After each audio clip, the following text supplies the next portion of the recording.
Hi, I'm Jim. I'm Rhonda. We are Hardiness Approach. Do you know that one of my most favorite things that I used to do with you was sit on our porch in Oregon? The sun is in your eyes. Only when I look at you. It's like you just... We used to have... Your radiance blinds me. Sunday night porch time. Remember that? Yes. We had a great porch in Oregon. We did, with big trees out in front. I miss Oregon so much. Beautiful flowers. I miss Oregon more than I miss Missouri. Yeah. The berries. Oh. Well, it wasn't what we were going to talk about, but as I was sitting here, I was just like, oh, we just had a delightful dinner with our children and played some Sunday night games. We've done that 2 different weeks now. And That's kind of nice. It's great. Lots of fun. Yeah. Homesteading is doing the best you can with what you have.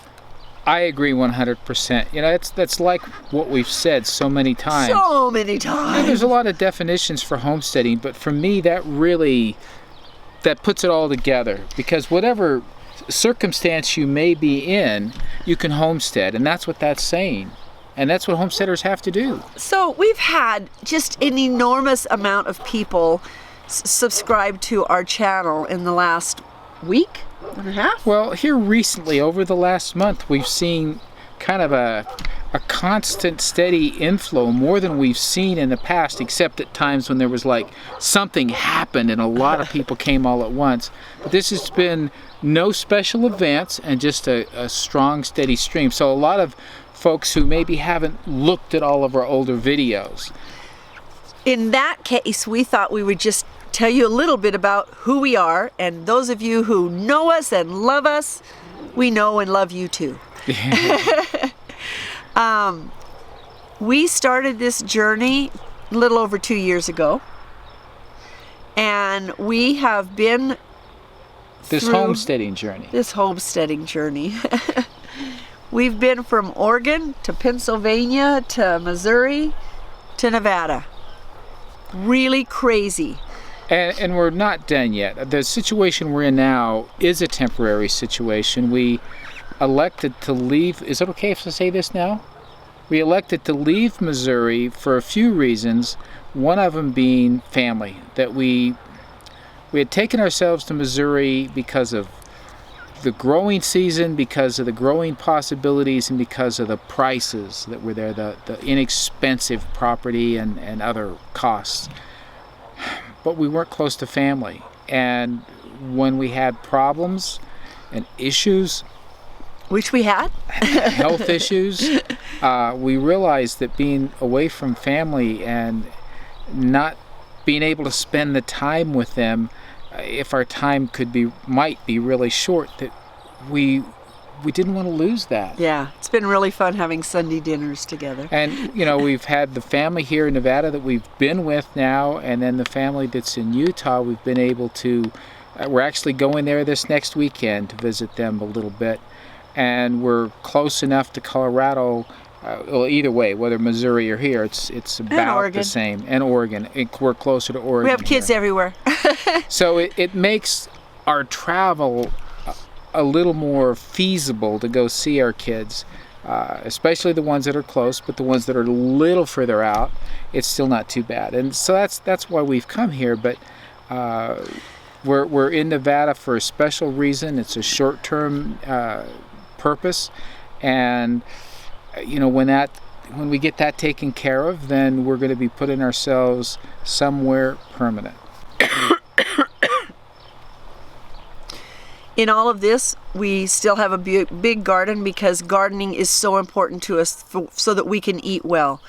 As you know, we teach eating real food, having exercise, being emotionally well, and doing it in a homestead setting. Now, we have a lot of friends our age that cannot have 15 acres homestead and be able to do things, right? For many reasons, yes. I'm just going to mention some of our really close friends that we have. Dolly up in Washington, she and her husband have, I don't even know how much they have up there, but I know that they work at growing their own.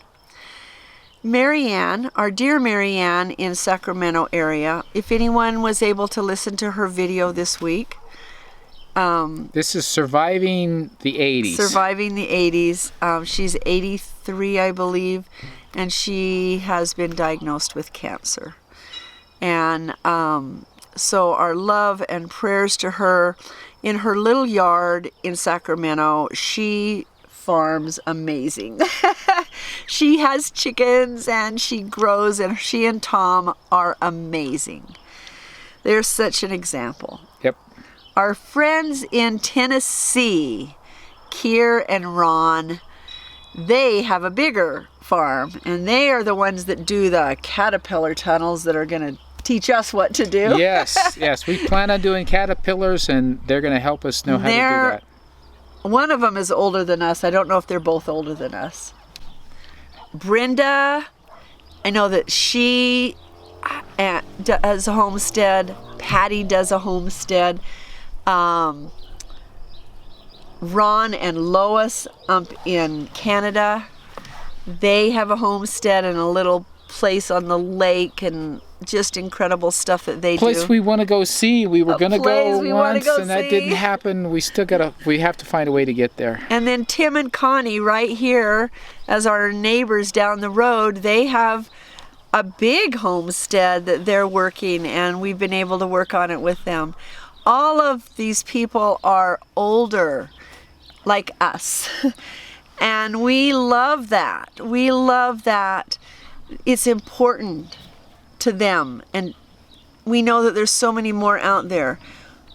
One of the things that we've been told by so many people is that a single woman really wants to do gardening, but she's disabled. How many times have we heard that, Jim?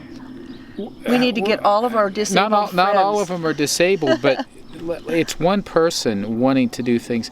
We've actually heard recently about at least one lady, and then I think it was a couple, but folks who have property and are saying, what's the possibility of bringing somebody else on to be here with me, to work this with us? Yeah. And this is an idea we put we put it out there. We've been talking about it for a year, and now we're looking, well, maybe we'll go stay with someone else. But it's an idea whose time has come, because there's a lot of people who don't have access to homestead but have a desire to do it. And then there are like our friends here, Tim and Connie, they have more projects than two of them can get to. They have, like most of us. Yeah, they do. They have a lot of property, they have a lot going on, and more bodies, more hands could really make a difference. And that's what our experience was. And anybody who is in Missouri, for sure. Yes. Yeah. Anybody who's doing any amount of homesteading, big garden, whatever you might want to call it, having more people to help, and you can produce more than what you need, but having more people to help do it means the workload goes way down. You can get so much more accomplished. So it's a great idea. It's something everybody should think about. Somebody asked us, what are you going to do with all that food in that huge garden that you have? You live in a travel trailer. And Jim, the answer was? Well, my answer was, we're gonna eat it. If we could produce 100% of what we eat, we would do that. Now that's maybe impossible to do for us, especially, but we're going to produce as much as we can. What we produce that's more than what we can eat, we're going to preserve it in one way or the other. We have a dehydrator. We're actually talking about building a large dehydrator so we can do large quantities all at once. We're going to freeze some of it. Our freezer has had meat in it, and it's going down as the year goes on, which is great. We don't really buy meat at the supermarket. We have so much in the freezer. And then what we have always done is to share with folks that we know could use it, people who need it. Now we have family, we're going to share with family. Both here and in Utah. But even outside of our family, there are folks that we will become aware of who could use some fresh produce, and we're going to give it to them. We had an experience this last week on Midsummer's Day, the longest day of the year, the first day of summer. Yeah. Watch this video. yesterday in the morning we had someone inform us that there was a frost coming, and as we read the information, we thought it was for Friday night. It is, but it was also for Thursday night, and we missed that. Well, it was Friday morning at 2 a.m. Yes, and so we were right about Friday, but it was for Friday morning, and that would make it Saturday morning. But we thought it was just Friday night. Silly us. But last night, before we went to bed, we realized that was the case. So here it is dark, it's a little bit windy outside, and it's late, and we felt like we probably wouldn't be able to get anything done because we were very unprepared to do it. We'd planned to do it all today. So we prayed last night. I mean, I prayed that literally the elements would go around our little farm here. So let's go check it.